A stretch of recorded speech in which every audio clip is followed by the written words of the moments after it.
Monday, March 18th, Senator Reitman, Here. Senator Cooper, Here. Senator Rothfuss, Here. Senator Wasserberger, Here. Chairman Anderson, Here. all present. Oh, good. Welcome to the Senate Minerals Committee audience. We're glad to have you here with us. We got 5 bills to hear today. We might not get through all of them, but if we don't, we'll carry them on to Wednesday. So the first bill to come before us is Senate File 39, Digital Entity. And we have some digital guys here. I bet they're willing to talk about this. Would you, digital man? Senator Rothfuss. Thank you, Mr. Chairman. As a reminder, this is a Senate File 39 Digital Identity is sponsored by the Select Committee on Blockchain, Financial Technology, and Digital Innovation Technology. We did have an opportunity to go through the bill and hit some of the highlights and discuss the key motivation. There's a small amendment that we can discuss a little bit later. And we don't need to go through it again unless there's some questions that folks have thought of. But we do have for today scheduled a number of folks that would like to provide public testimony, and many of whom worked with us on the drafting and can provide more answers and context that will hopefully inform the committee a little bit. And Mr. Chairman, I would make one other request. Senate File 148, which is on the schedule today. I'd ask if we can do that one second, because a lot of the same folks that are testifying on the first bill will be interested in testifying on the second bill. And so in the interest of their time, that might be convenient, and there's no association to my knowledge for the rest of the bills for those individuals. So in the interest of their time, if we could do that. But Mr. Chairman, with that, unless there's any questions for me from the committee, I'd like to turn it over to public testimony on Senate File 39. Questions for Senator Rothfuss from the committee? Seeing none, we'll turn it over to public comment and hear some more about digital identity. Does any of you want to identify with that? No? Mr. Chairman, Well, we've got they failed you, Senator Rothfuss. Mr. Chairman, I'm sure they would love to come up and talk about it, but we do have some online, if I'm not mistaken, that were the ones okay. that specifically wanted to testify on this one. All right, let's see the online ones, and they're a little braver than the audience. Mr. Chairman, at this time we have Ms. Orr and we have Mr. Chris Allen. If anybody else in the waiting room wants to testify, can you please raise your yellow virtual hand and you'll be admitted into the room. Let's hear from Ms. Orr, please. Thank you, Mr. Chairman, members of the committee. My name is Marion Orr. I have come before you before as a mayor, former mayor now of the city of Cheyenne, and now I am the newly minted CEO of a firm by the name of American Crypto Fed. And previously, last year, they were organized as American World Money. And we had both Scott Mueller and Dean Schaefer with MShift, which is a part of the organization, which was American World Money, presented to your committee, or excuse me, to the interim committee, the subcommittee, if you will, for these entities over the interim. And so I'm really pleased to be working with this organization as of the beginning of the year. We are very excited to be piloting here in the next few weeks in Casper, Cheyenne, and Laramie, a new project that we're excited to officially launch again here, as I said, in the next few weeks. But really want to thank the subcommittee and all of those that have worked on this not only this legislation, but the other piece that you're going to hear afterwards, as well as certainly your state agencies. So much is going on, and this particular piece of legislation is very key to setting the framework for what is really coming at us very quickly when it comes to digital transactions. And we certainly as a state need to identify digital identity for both individuals and corporations. And again, this is a fine piece of legislation that does that. American Crypto Fed, as I said, we will be piloting as a public benefit corporation under the Wyoming Financial Sandbox that The legislature has worked closely with the Secretary of State's office to form. And our team has been working really very closely with a group called the Merchants Advisory Group, which is an organization of over 200 corporations that you would recognize all of their names. It's places that you grocery shop, it's places that you buy food from and coffee from. Again, 200 major organizations, and their leadership testified over the interim about the importance of this piece of legislation and how fantastic it is that Wyoming is really taking the lead nationally. And they spoke in favor of it in the past, and they know that I am testifying before you as well today in support of that as well too. And it's exciting. And Senator Rothfuss, it's always good to see you again, and want to thank you and your leadership, because truly Wyoming is leading the way, and we are being very closely watched because others are going to be very quick to follow. And I can tell you, as wearing my mayor hat, my former mayor hat, there are municipalities around the country that are looking at exploring digital commerce and ways of doing business. We've got some entities that are even looking at using some digital assets in their financial portfolios. And again, this kind of legislation is setting the framework, and it's an exciting time. And I must say, I've never been before Minerals Committee, at least it's been a really long time, and really want to thank your committee for taking this piece of legislation up, and I would be happy to answer any questions. Well, thank you, Ms. Orr. That testimony was longer than the bill. Is there any questions for Ms. Orr, please? Questions for Ms. Orr? None? Hearing none. Thank you for your testimony, Ms. Appreciate Orr. you. Thank you. Thank you. Who's next? Mr. Chairman, you have Mr. Allen, who is next, and then you have Ms. Kaiser. Mr. Allen, would you identify yourself, please?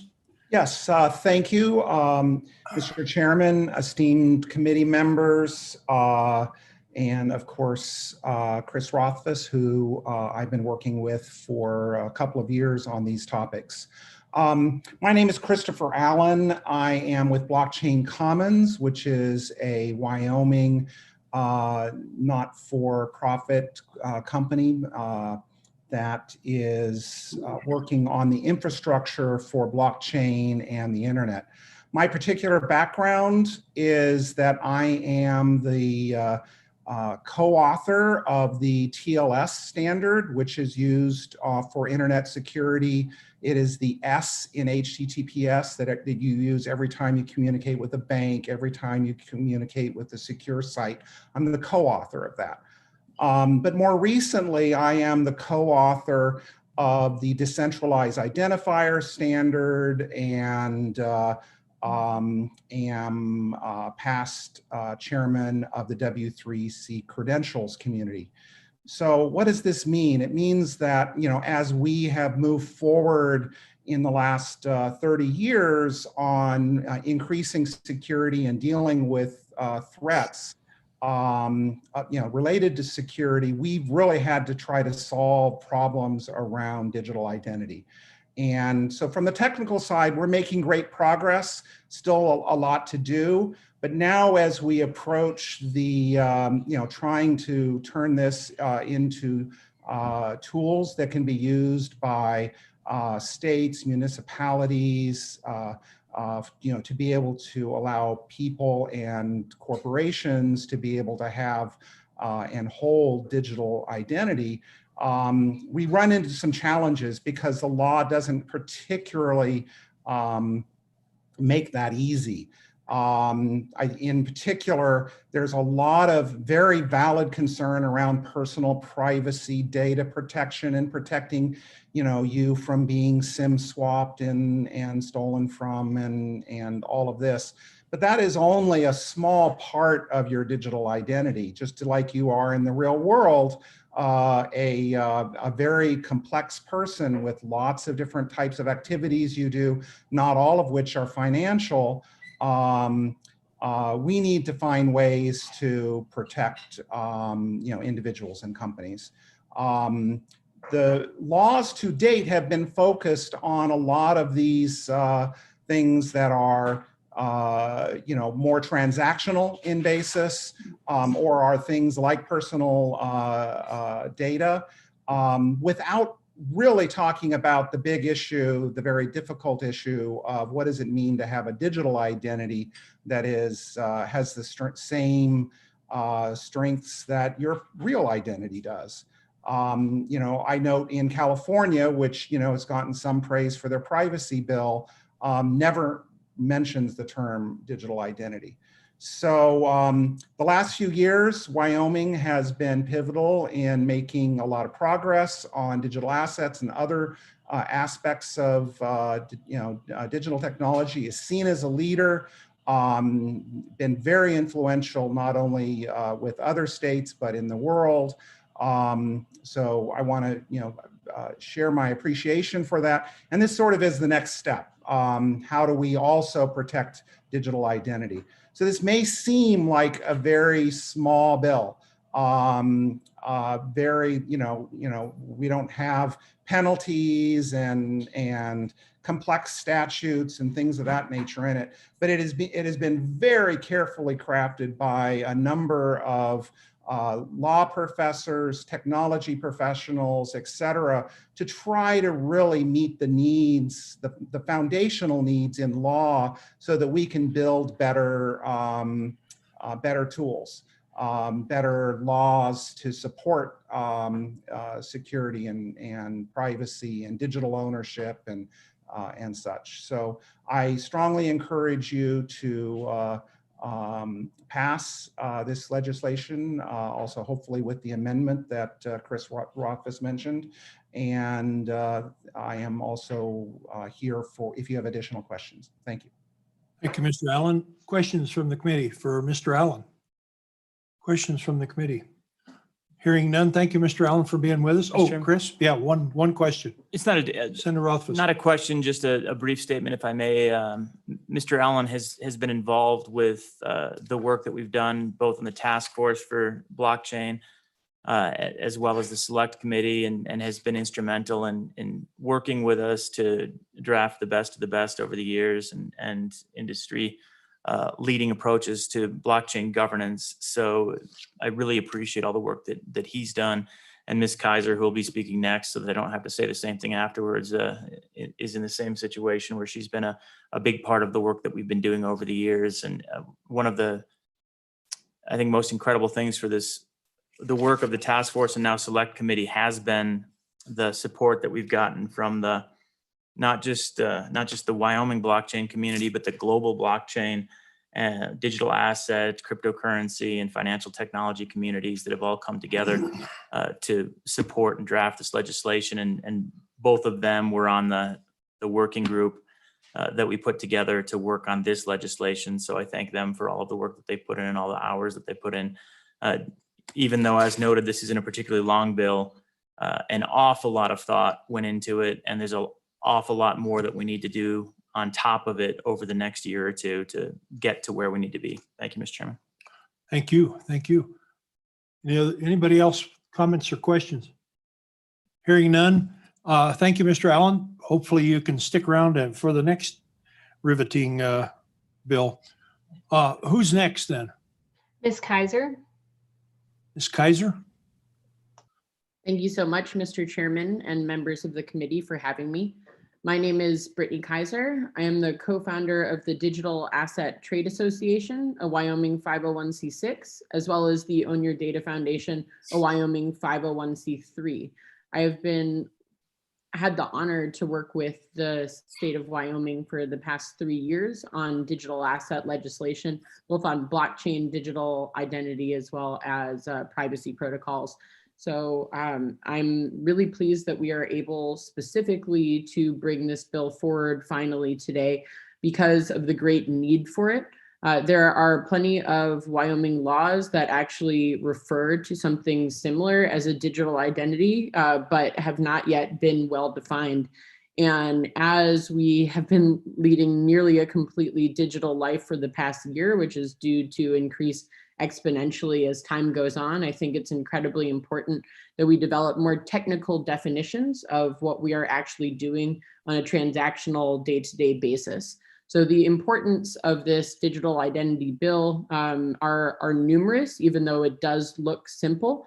Firstly, to get the first definition of digital identity down, and then also to, of course, protect the personal information that is used as a digital identity.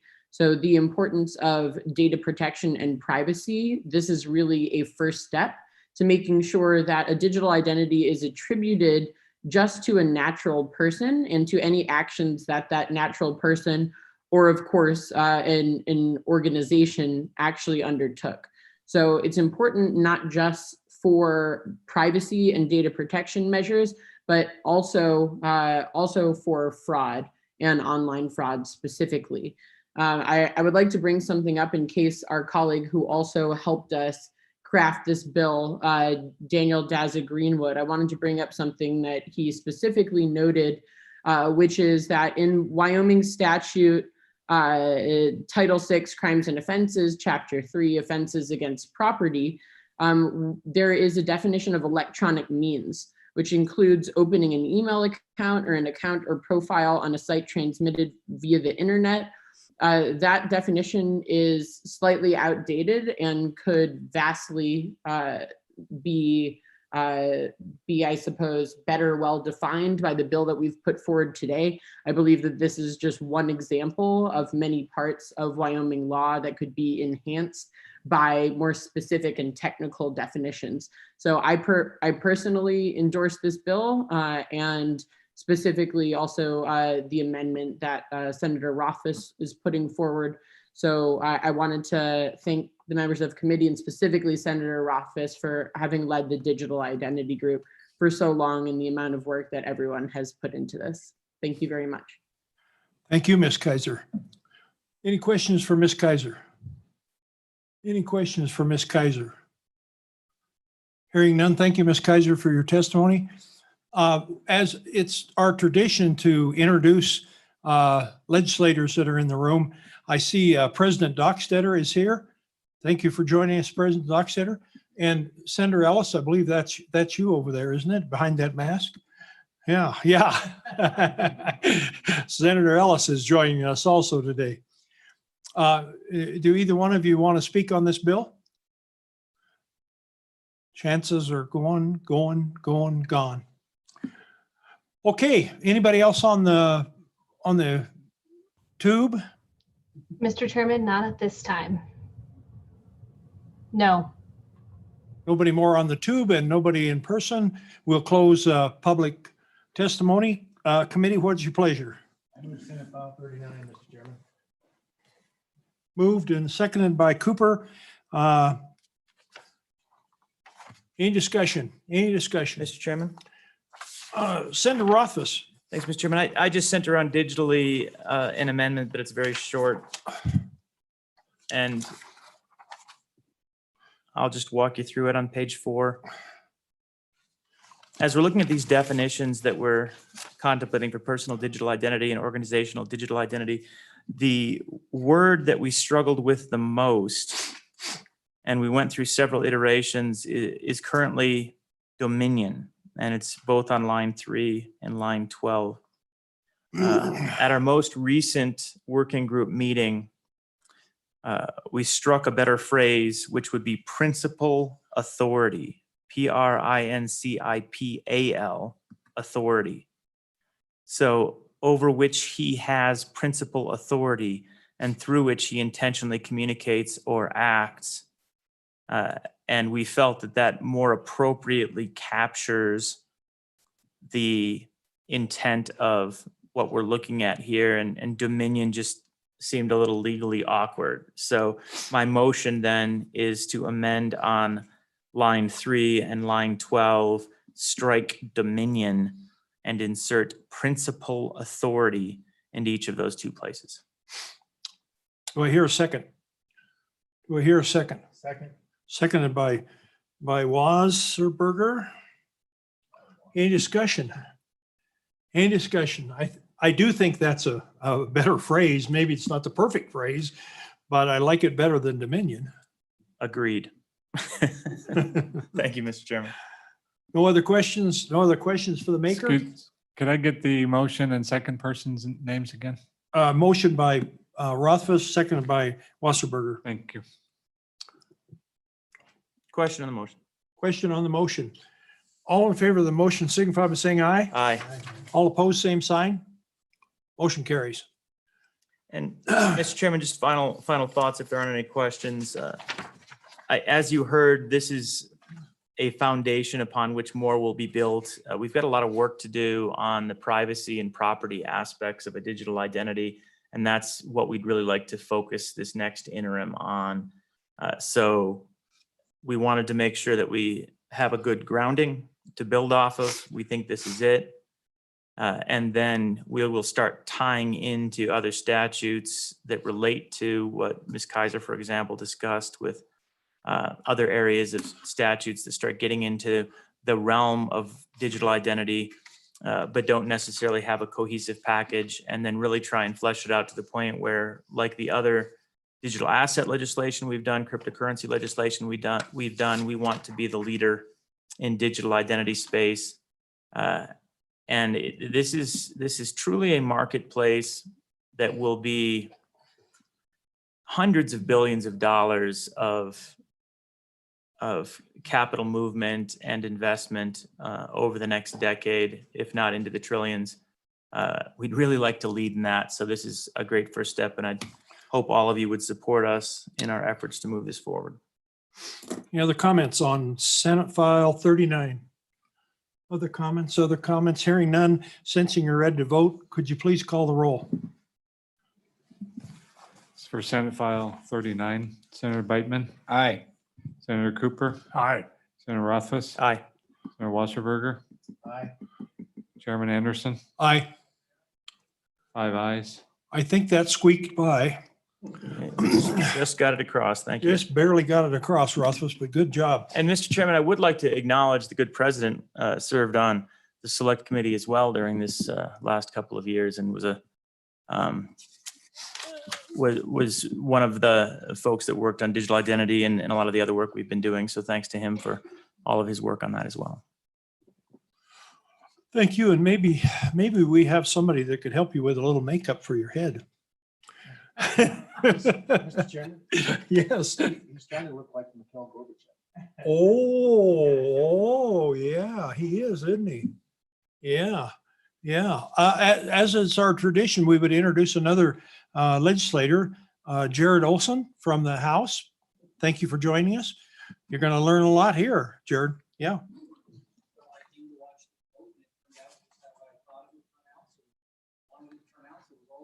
Oh, good. All right. Next bill. Now, there's been a request to move up Senate 148, but I've had some real kickback on this, so I don't know if I'll be able to do that. I hope it's 3 minutes of bill. By the chairman's prerogative, we're going to move up Senate File 148 before the Wyoming Business Council directors. Thank you, Mr. Chairman. See what I mean? I know now lose she's one. marched off. I I'm lose sorry, one just Senator. Okay. Yeah, I made her mad. Wow. Senate File 148. Is somebody going to introduce this? Yeah, Mr. Chairman, I'll introduce it. Co-Chairman Olson of the Select Committee Okay. is here, and he can join to answer questions. And then Ms. Long, I know she's going to provide testimony. Mr. Lupian, and we may have some online. But this is very straightforward. It's a cleanup where this is going into our Speedy Bank legislation. So that's the special purpose depository institution legislation that we passed a few years ago, 2 years ago, I believe, was when we passed it for the first time, and then we've amended it, trying to build it into the even more perfect new bank charter than it already is. We have 2 successful Speedy Bank charters that have been approved. We have more in queue. This is one of the biggest things that we've accomplished with our blockchain and digital asset work over the past few years, and we've attracted quite a bit of interest in Wyoming and some very large corporations to Wyoming based on these actions. But as we were looking, as our Speedy Banks, the first two charters were working to build their business model, they hit a little bit of a speed bump. Reading through the way that we put together one of the statutes you can see in 1312-104A, which gets at how these special purpose depository institutions should engage with depositors. And then it discusses that a depositor shall, you can see in the Romanet 2, one of the conditions for depositors in the Speedy Bank, be in good standing with the jurisdiction, and then the words in the United States in which it is incorporated or organized. The concept is be in good standing. And that's standard for our state chartered banks. You have to be in good standing. There's KYC AML requirements. That's know your customer as part of the Anti-Money Laundering Act, which is part of the Bank Security Act from many years ago, and updates that the Banking Commission has to adhere to make sure that customers are known and that they're not laundering money and doing fraudulent things. Somehow we added the words in the United States, which then precludes our Speedy Banks from engaging with any entities that are out of the country, even though all of our state chartered banks can do that. And nobody, including the folks that drafted it for the Banking Commission and an LSO, could figure out why we included those words. We don't want to hold back our Speedy Banks, and we certainly don't want to give them requirements and obligations that are beyond those that we give to our state chartered banks or that any other federally chartered bank has or any other banking institution has. They do have heightened security requirements when they're dealing with out-of-state entities. So an out-of-country, a foreign entity requires heightened know your customer and anti-money laundering requirements. So those are already in place, will already be scrutinized in the same way they would be scrutinized for a state chartered bank. We worked with the Division of Banking to make sure that they had no concerns about this, and they have no concerns, and they checked into it. And once again, they just could not figure out why this ended up in the draft. So this is cleanup, and that's the bill, Mr. Chairman, is striking those 4 words to make sure that we're empowering our Speedy Banks in an appropriate manner. Any questions for the introducer? Any questions? I have a question. On the first page on line 3 and 4, it says in the United States or a foreign jurisdiction. Why didn't you just carry that over to page 2, line 6? No reason to really, but. Mr. Chairman.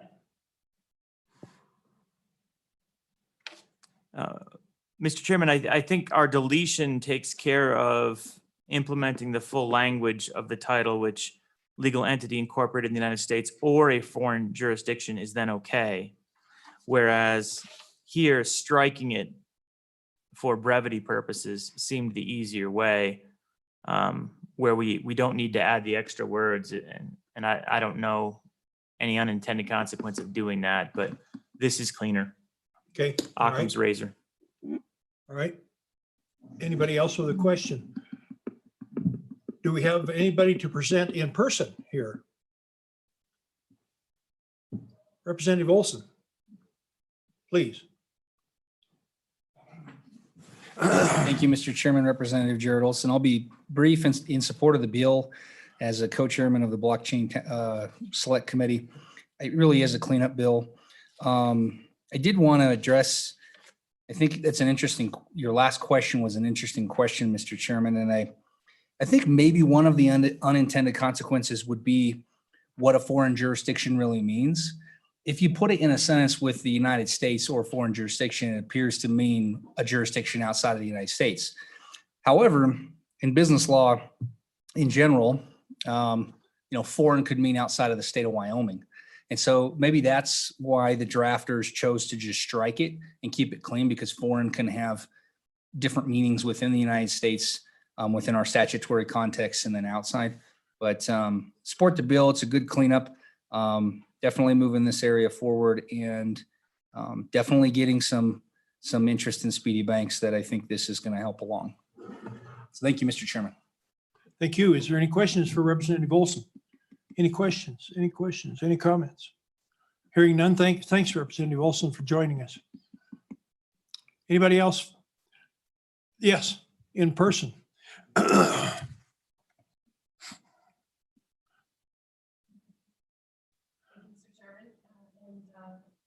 of the committee, Caitlin Long, CEO and founder of Avanti Bank and Trust here in Cheyenne, one of the 2 Speedy Banks that has been granted a charter, and also a civilian member of the Blockchain Select Committee, testifying in support of the bill.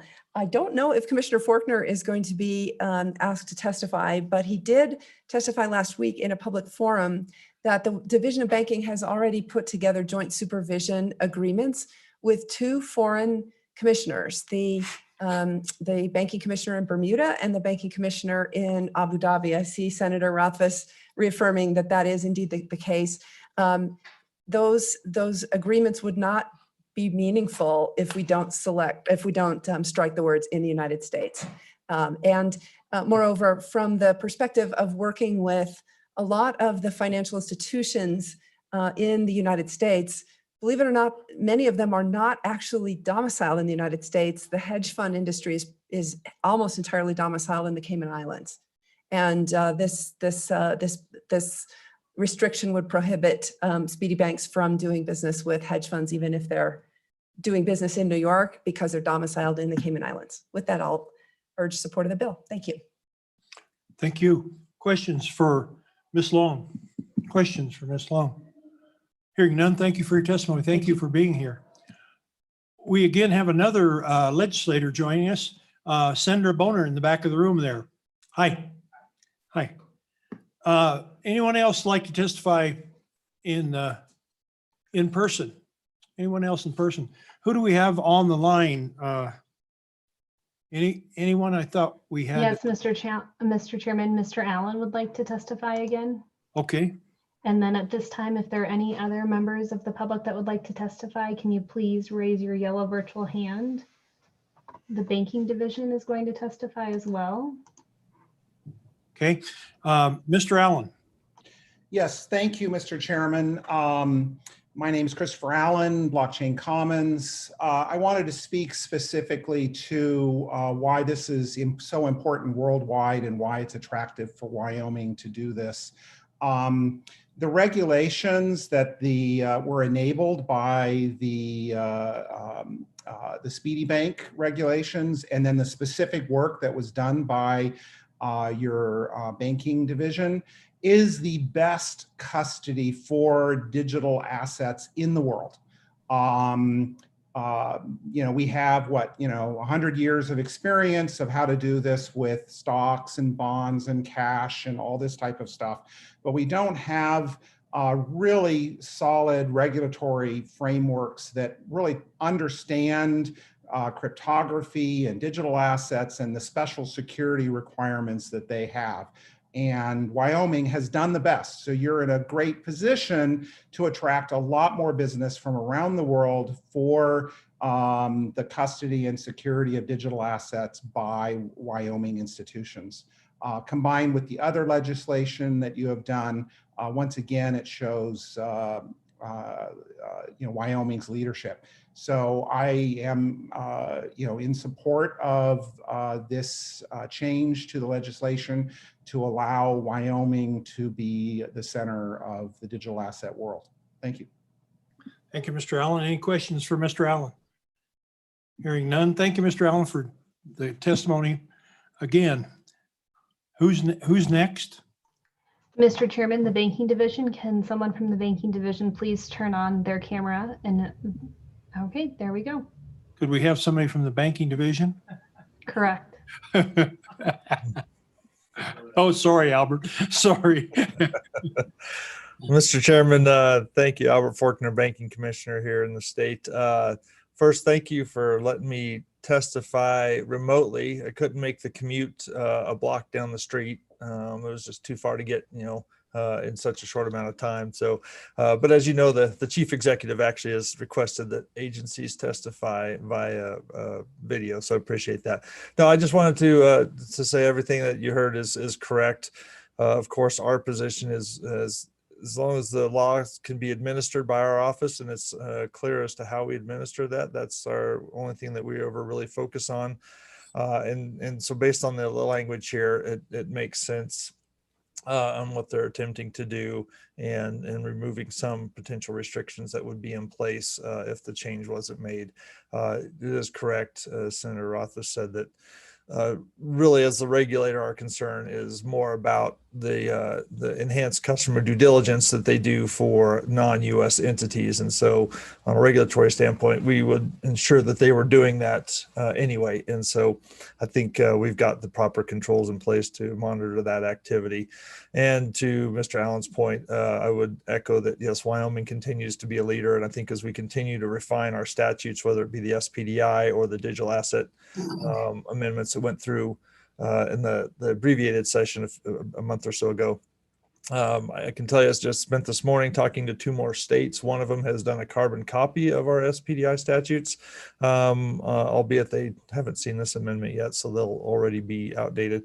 But we're up to a dozen states now. There are 6 states, I think, this year that are active with SPDI type legislation and or digital assets. Some have been more successful than others, but we continue to have a lead. And I think as we look at this and continue to refine that, it'll be a good practice for Wyoming to do. So with that, Mr. Chairman, I'll stand for any questions you might have. Mr. Forkner, did you mention to those other states the fee we have for them copying our legislation? I've tried to monetize that. I haven't quite figured out that, but if any secrets you may want to share, let me know. Okay. Any other questions for Mr. Forkner? Any other questions? Hearing none, thanks, Mr. Forkner, for your testimony. Who was next? Mr. Chairman, at this time, there are no other participants in the waiting room that would like to testify virtually. Okay. Anybody else in the audience? Anyone else in the audience? Hearing none, I'm going to close public testimony. Committee, what's your pleasure? Move Senate File 148, Mr. Chairman. Moved by Wasserberger, seconded by Cooper. Cooper, seconded by Cooper. Any discussion? Any discussion? Any discussion? Let's see, do we need to do that amendment first? Which amendment? None on this one. Oh, I thought we took that out. Oh, that's the bill. Taking that out is the bill, huh? Oh, my goodness. Oh, my goodness. That's all there is to this, huh? There's 3 pages to take out 3 words. Yeah, I do feel a little bad about the trees killed. yeah. Oh, my goodness. Okay. Any other questions then? Hearing none, sensing the body's ready to vote, would you please call the roll, Mike? Senate File 148, Senator Beitman, Aye. Senator Cooper, Aye. Senator Rothfuss, Aye. Senator Wasserberger. Aye. Chairman Anderson, Aye. 5 ayes. So you squeaked by again, Senator Rothfuss. Squeaked one more by. Next bill for our enjoyment is the Wyoming Business Council Directors Reduction, Senate File 116. And it looks like we have lots of people interested in this one. Well, stay around, you guys. This is really fun. This is going to be really good. Okay. All right. Ma'am, would you please state your name? Hello, my name is Affy Ellis, and I represent Senate District 8, and I'm here to tell you a little bit about Senate File 116. Senators, this is probably one of the more complicated bills that you might run across this session, so I want you to pay really close attention to what we're doing here. If you go to We will, thank you. Yes, if you go to page 2 of the bill, Senators, you're going to see that beginning on March 1st, 2022, we're asking the Wyoming Business Council to reduce the number of members from 15 to 13. And so you'll see other of the requirements that are imposed on the Business Council's membership throughout the rest of the page. This really just goes from 15 to 13. Going on to page 3, though, you're going to see some clarifying language of how we're going to achieve this. Right now, there are 15 members on the Business Council. Each class, they have staggered terms. Each class of members are about 5 members per class. And so this reduction would take place for the next year, March 1st, 2022. I think in visiting with some of you, I misindicated that that reduction would occur this year. It would be next year. And so my understanding, this bill was brought to me by the governor's office. I asked specifically if there were any issues or if the current directors were made aware of this intention. And I'll let the governor's office speak for themselves. I believe they might have a representative appearing in our hearing today. But my understanding is that this information and desire has been communicated to existing members. So when they're termed out next cycle, if this bill passes, the expectation would be that we would just see a fewer number of nominees put forth. And so this wouldn't result in anyone getting kicked off the council, so to speak. So with that, Mr. Chairman, I'm happy to answer any questions. Questions for Senator Ellis? Yes, Senator Rothfuss. Thank you, Mr. Chairman. Senator, first of all, thanks for pausing and waiting for the two that were back to back to finish up. I appreciate that.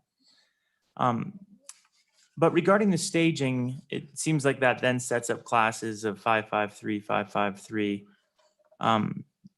And I realize it makes it ever so slightly more complicated and fails to save like $1,000 over the few years. But was there any discussion about changing it so that it was effectively 544, 544, so that you do it over 2 different appointment terms instead of a single appointment term? Senator Ellis? Mr. Chairman, no. I did visit with the governor's office about if, what if we wanted to take this down to 11? How would that look over the staggered years? I think something important to keep in mind is that the governor is one of the 15 appointees. So if you take him out, then it would be 14. And so you're getting into a situation where I think you have like 543 or, that's what it would be 443 or some combination thereof. So it just didn't seem like worth the effort to try and stretch this out over a longer period to try and equalize those staggered terms. But I understand your concern. Maybe that's something good to address with the governor's office. Mr. Chairman, Yes. quick follow-up. I was under the impression the governor was a non-voting 16th member. Mr. Chairman, to clarify, yes, he's I think the 15th member that's, and you're looking at the same language I am, consisting of 15 voting directors. So I guess you're right, Mr. Chairman. But that's my understanding. I'm just basically bringing this to you at the request of the governor. Great, thank you. Other questions for Senator Ellis? Other questions? Here, sir. Yes, Senator Cooper. Thank you, Mr. Chairman. Senator Ellis, on page 3, line 2.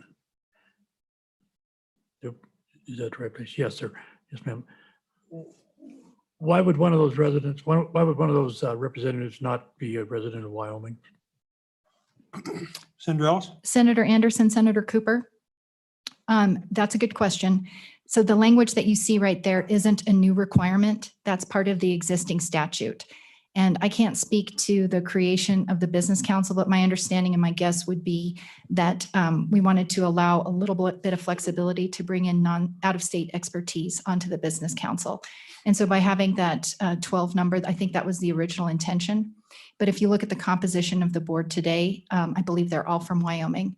And so there was a question about whether or not we should tinker with that number. But I thought if we left it at 12, it wouldn't mean too much of a difference in the composition of the board today. Thank you, Mr. Chairman. Yes. I just was, Senator Ellis, I just was going to suggest that if we're going to change numbers now, this would be a really good time. But if you don't think it's necessary, that's fine. I'm comfortable with that. Chairman Anderson, Senator Cooper, I had that discussion with the governor's office, and I personally like having more Wyoming people on there. That's certainly, but I mean, if that's an amendment you want to bring, that's fine. But I certainly like having more Wyoming people on there. Yes, Senator Rothfuss. Thank you, Mr. Chairman. On that point, we often have exceptional Wyomingites that just don't happen to live in Wyoming right now. They love Wyoming as much as any of us do. They just got a job that brought them somewhere else. I've got a number of good friends that would be incredible on a board like this or other boards that are ineligible most of the time because they just don't happen to live here right now. So a lot of the time when we contemplate things like this, we're not looking for someone that doesn't have a nexus in Wyoming. We're just looking for that person that might be somewhere else right now. So I just wanted to raise that with Senator Cooper, that we haven't seen a lot of appointments that have just been random folk from around the country. Pretty much everyone's Wyoming one way or another. It's just they don't meet the residency requirement when they're appointed to some of these that allow external appointments. We had the same discussion with our University of Wyoming Board of Trustees, where we've got all of these great alumni that end up in wonderful positions around the country that would make exceptional trustees, but because their career brought them someplace else, we can't tap them until they potentially retire and come back. So that might provide a little bit of background, but I wasn't there for the drafting of that particular language, but that could be an explanation. Thank you, Mr. Chairman. Thank you. I do remember that. And we had an incredible person that was from out of state that was a Wyomingite, but just happened to be out of state at the time is how we got into putting out of state guys on there.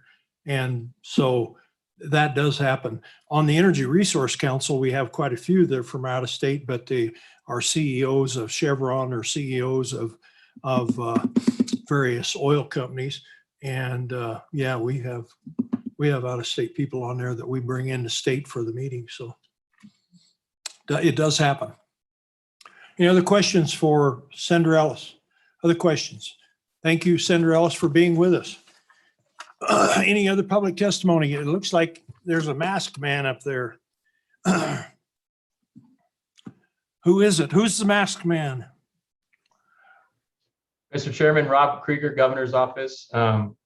Just will speak on it real quickly and thank Senator Ellis for bringing forward this, as she noted, very complicated bill.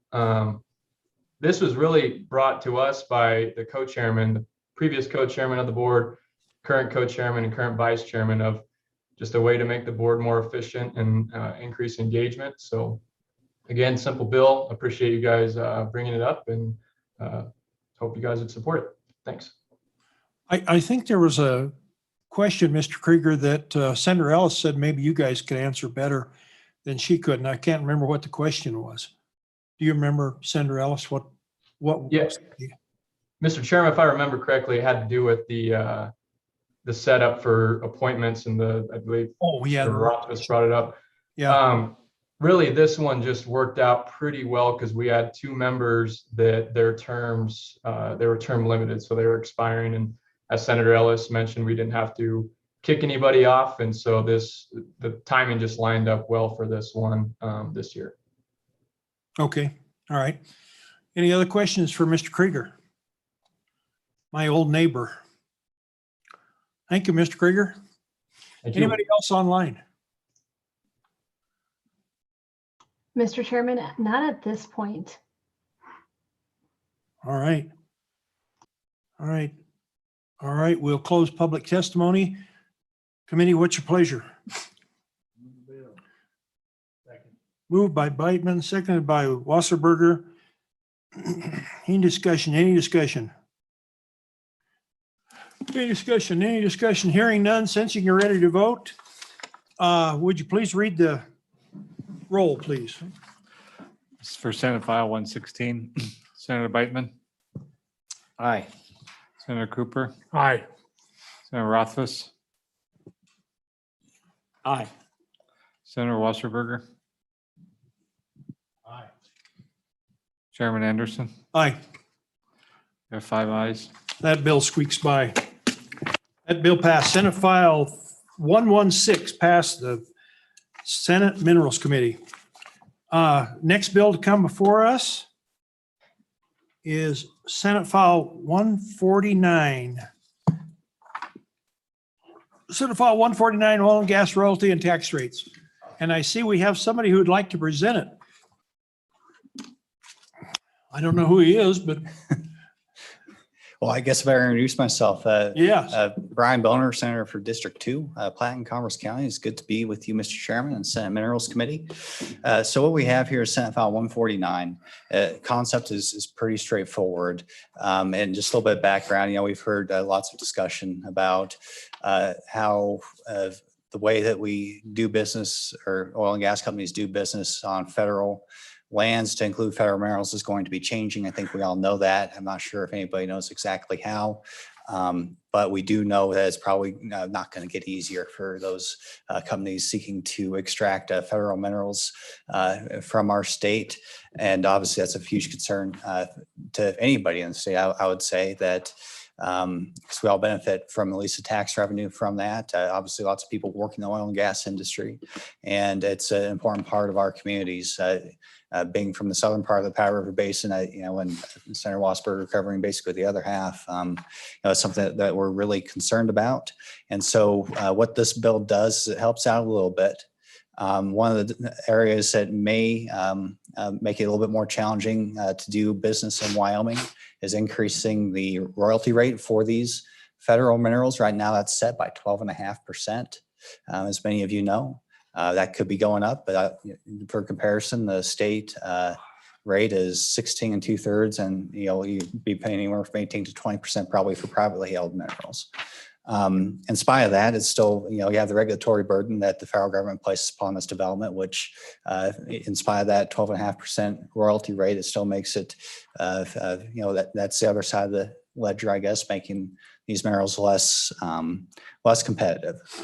So the idea here is for every 1% increase in the royalty rate the federal government introduces above that 12.5%, we're going to reduce the severance tax on those minerals by half of that. So the idea being that it's going to be revenue neutral to the state. Obviously, we get 48% of those federal mineral through our FMRs. So that's why it's the half. It's one half of the increase. So it will be almost very close to being revenue neutral to the state. It will it'll help make those federal minerals more competitive, keep more operators in the state. That's the goal, as they face a significant amount of uncertainty in the regulatory environment of developing in this federal nexus. And so that's a pretty simple bill. The reason why it's as long as it is, frankly, I think it's, if you go in our statutes, there's about 4 different Romanettes. One's the constitutionally required 1.5% for the severance tax. Next one's another 0.5%. Then the last 2, 3, and 4 are 2%, I believe, each respectively. So all that we're doing is we're saying for each increase, that whole 1%, so it has to be, you have to go up 1%, then you reduce it by half. If it goes up to 2%, then you reduce it by another half, and so on. So that's the bill. The governor has to verify, in fact, that it has increased. So that's an important trigger point. The governor's office will play a role. And like I said, pretty straightforward bill there, straightforward concept, I should say. Something that we can do at the state level to help retain some competitiveness of these resources, which we all depend on for revenue, while being basically revenue neutral to the state. So we may not have the biggest hammer in this fight like the feds do, but I think we can demonstrate that we're willing to be a little bit more nimble and anticipate what may be coming down the pipe here. So with that, Mr. Chairman, I'll stop and ask for any questions. All right. Any questions for Senator Boner? Senator Rothfuss. Mr. Chairman, I have 2 right now. The first, when you say basically revenue neutral, just so that I understand it, it's the concept of the 2% federal fee, or whatever they call it, administrative fee, where we don't get the full 50%. They switched it to 48%. So were it at 50%, this would be revenue neutral, as I understand it. Is that correct? That's correct, Mr. Chairman. Also, when computing these severance taxes, there's I guess you could say, an exemption for the federal rate that they pay. So it's like your income tax, you have your deductions. So if there would be a slight change there, but those are the 2 elements that makes it not perfectly, not perfectly revenue neutral, but very close. Gotcha. And a quick follow-up on that. And Mr. Chairman, if there's a way we can get what that number would have been for the last 2 or 3 years or something like that, and I don't care what you pick for the royalty rate, just something so that we can see what that works out to. I think that would be handy, because even a small percentage of a large number ends up often being a large number, as we know. The second question I have is how these funds are identified and where they go. And I might be missing this, but it would be my understanding that since our severance is tied to our investment in the Permanent Wyoming Mineral Trust Fund, but the offset would be to federal mineral royalties. And our FMRs do not necessarily go to inviolate funds, that if this bill were to go into effect, even though it was cost neutral, it's not savings neutral. So we're actually shifting whatever funds are shifted from largely a permanent account investment, or at least portionally a permanent account investment, to a general fund or school foundation, largely investment. Am I following that correctly? Mr. Chairman, that is an important part of this discussion, the different distribution methods of severance taxes versus FMRs. What this bill does not include is that 1.5% constitutionally required severance tax that goes into the Permanent Mineral Trust Fund. So we shouldn't be affecting that, and nor can we. Obviously, it's constitutionally required. Right. So that's why you see it starts at Romanet 2. That Romanet 1 is 1.5% that goes to the Permanent Mineral Trust Fund. Okay, there you go. That's helpful. But what about our OPSTA, so to speak, our optional 1% is part of this though. So our statutory 1% that at some point in the future, theoretically, we might put back into the Permanent Mineral Trust Fund, that would potentially be one of the half shifted if the number goes up. And I don't know, I don't have the statutes in front of me, so I don't know what order in the queue does that get hit, if that makes sense. Like how high do I have to go on the royalty before I start chewing into the statutory 1%? So Senator Boner, would you like to answer that? I'll see how my math is here. So if it's a 2.5% that goes right now into Permanent Mineral Trust Fund, that'd be, you have to take down 3.5%, which would be about a 7% increase. So you're looking at a federal mineral royalty rate of 19.5%, which would be at the top end of what the going rate is for private minerals. Gotcha, before you hit it. Right. That's helpful. Thank you, Mr. I Chairman. think you baffled him, Senator Boner.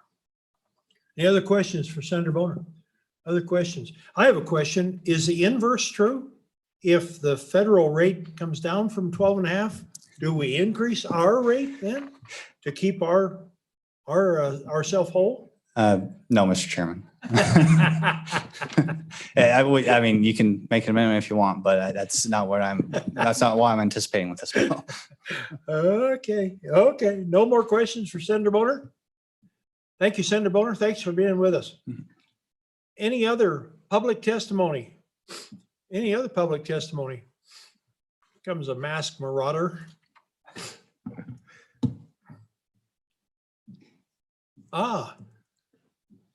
Good afternoon, Mr. Chairman. Nice to see you here. Thank you. Pete Obermueller, President, Petroleum Association of Wyoming. It will not surprise you, Mr. Chairman and committee, that we support the bill. I think, Mr. Chairman, just a couple brief comments. Chairman Boner did an excellent job of explaining the nuance of it, so I won't belabor that point. I will point out that a lot of the discussion about the royalty rates on federal lands vis-a-vis state lands, the narrative is often, well, if the state charges more, like what Senator Boner pointed out, then the Fed should also. I think, we've talked about this a lot, that really it boils down to level of service. In the Biden administration, I think we can expect an increased royalty rate. May not happen this year. They have to go through some procedural maneuvering to make that happen, but I expect that it will happen. And that won't come with any sort of increased efficiencies or speed or more personnel to accomplish development projects. They will in fact add the reverse. We'll go back to taking longer to making hurdles higher as a trade-off for also paying more. And Mr. Chairman, just to point out also on this topic that when it comes to large projects like the one in Senator Wasserberger's and Senator Boner's counties, the Converse County EIS and all of that work that goes into raptor studies, wildlife biology, the cost of the EIS itself, all of that cost is also borne by the operators who seek that project. Taxpayers don't even fund the dollar for dollar cost of doing the project, let alone then the royalty rates and everything that happens after that, Mr. Chairman. So I appreciate this bill. And just to remind folks, I know you get tired of hearing me say this, but it is in fact true that Wyoming has the highest tax rate of oil and gas states in the nation. And that's not me. In fact, the Colorado legislature did a study to see how they could make things worse for my counterparts down there, and realized that their marginal tax rate is less than half of Wyoming. So they're working to correct that problem from their perspective, but it bore out what we already knew about Wyoming's rates. So to the extent that the feds go up and nothing else changes, that only gets worse. I mean, I appreciate your channeling Chairman Harshman on your tiered approach, Mr. Chairman, but the reverse doesn't work. Any questions for Mr. Obermuller? Any questions? Any questions? I have a question. What, in your crystal ball, do you think that increase from the feds would be small or significant to catch our attention? Could they bounce that to 18% or something, or you think it might just move up 1%? Mr. Chairman, I hesitate to guess. I don't have a great feeling in the pit of my stomach. I guess we'll just leave it at that. I'm fearful they might raise that a little bit more than we think. Well, Mr. Chairman, if I might, there's most of our attention has been on this 60-day order, and then of the permitting ban, it's not really a ban necessarily. They consolidated all authority into Washington, D.C. for 60 days. And then there's the indefinite leasing moratorium. That's where most of our attention has been, rightfully so. Mr. Chairman, once we sort of get through that a little bit, I don't think we're going to get through the leasing moratorium for quite a long time. Recall that on coal, when they did a leasing moratorium on coal, it took them 3 years to get through that. So the narrative is temporary leasing moratorium. Temporary is pretty long in their world, but eventually we're going to shift to these sort of more incremental regulatory and cost shifting changes that are going to really significantly increase the costs, and then eventually we'll get to a royalty rate on top of that. I recently, just today, read that the governor of New Mexico is saying she's going to lose a lot of the rigs in New Mexico moving over to Texas, which isn't a long move. But she's talking 5,000 employees and those kind of numbers. Do you think we're looking at that much, since we don't have many drilling rigs anyway? Yeah, Mr. Chairman, it's sort of orders of magnitude different between New Mexico and Wyoming. I mean, it's pretty stunning actually how much bigger of an oil and gas producer New Mexico is than Wyoming. So orders of magnitude, it's going to be smaller in Wyoming, but as you know, that does not diminish the impact in terms of revenue and jobs in Wyoming. They'll certainly look for other places where it's just more friendly to do business and less costly, and that will be North Dakota and Oklahoma and Texas and China and other places that don't love us. Other questions? Yes, Senator Cooper. Mr. Obermuller, could you speak just real briefly on jobs per rig? What we consider the norm as far as direct jobs per rig running, drilling rig running in Wyoming, please?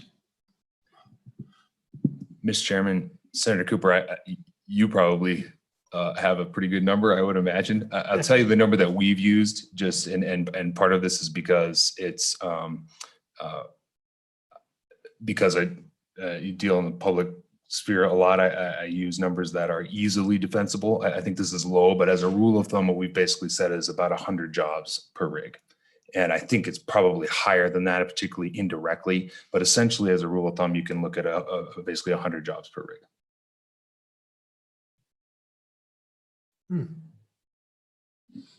I get it. He nailed it, huh? Okay, no more questions for Mr. Obermueller? Thanks. Thank Thanks, you, Mr. Mr. Chairman. Obermueller, for your testimony. We have anybody else in the public that'd like to testify on Senate File 149?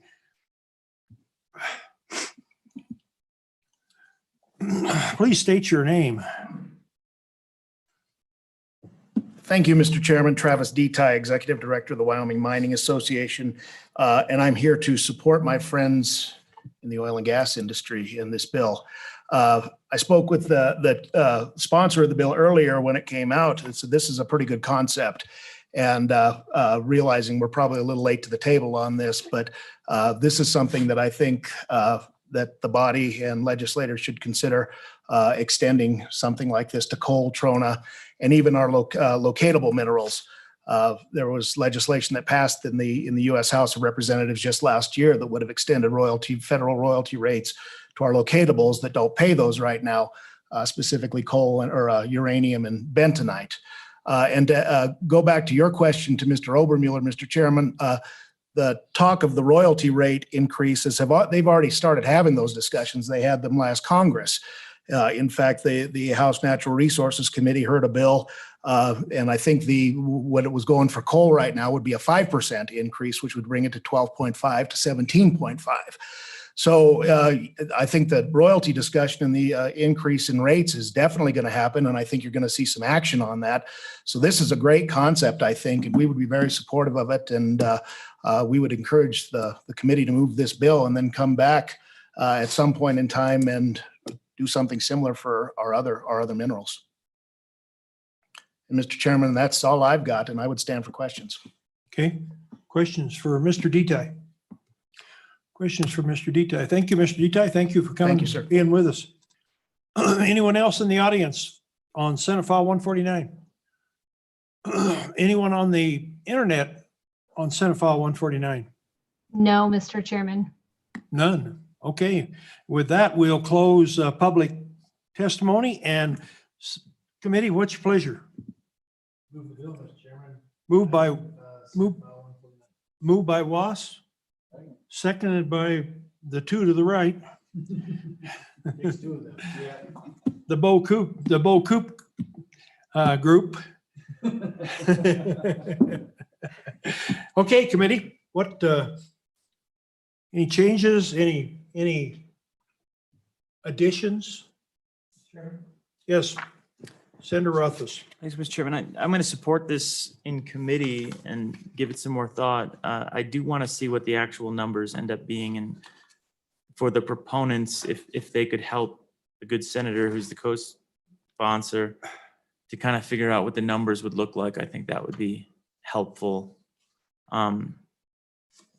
I certainly don't disagree with, and I think I've given this speech more often than anybody else in the last few years, that the only people paying taxes in Wyoming are coal, oil, gas, and the mineral extractive industry. Everybody else is just along for the ride. This is seemingly a pretty fair approach to trying not to pile on further. But at the same time, we don't seem to be making any progress in raising additional revenue. So I'm not eager to lose any, I guess, is what it comes down to. But yeah, on face value, it looks fair. So I'll be an aye. The comments? Other comments, questions? I really like to make the inversion true also, but I haven't got time for that at the moment, but sensing they're ready to vote, Mike, would you call the roll, please? Okay. Again, for Senate File 149, Senator Beitman, Aye. Senator Cooper, Aye. Senator Rothfuss, Aye. Senator Wasserberger, Aye. Chairman Anderson. Aye. You have That five. one squeaked by also. We have a hard stop at 10 till 2 and we're almost there. So if it's all right with the audience, I will move Senate File 152 to Wednesday. Is there anyone here that can't make it back on Wednesday? Wonderful. Thank you. We'll move Senate File 152, connection of utility services, to Wednesday and hear it then. With that, we are ready to adjourn. Was that a movement? Beitman moved and Cooper seconded it. We're adjourned. Thank you.